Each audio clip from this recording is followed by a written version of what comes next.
Hello everyone, how are you doing? This is MD Tech here with another quick tutorial. In today's tutorial, I'm going to show you guys how to go about posting a drafted video on TikTok. So maybe you've uploaded it before and you haven't posted it or made it public yet. In today's tutorial, I'm going to show you guys how to locate your drafted video or post, and then if you want to publish it. So this should hopefully be a pretty straightforward process here, guys. And without further ado, let's go ahead and jump right into it. So all you have to do is navigate over to your account profile page. Just select the profile button in the bottom right, and then you want to locate your draft. So it should say drafts over here. It should be the very first video that will appear. This will be all of your drafts in here. Go ahead and select that, and then locate the draft that you want to go about editing or modifying. So go ahead and left click on it. So at this point, you go ahead and edit the cover photo as well as the description, hashtags, location. If you want to add a link, you can do that.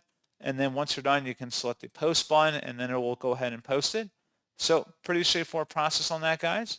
And as always, thank you for watching. I do hope I was able to help you out, and I do look forward to catching you all in the next tutorial. Goodbye.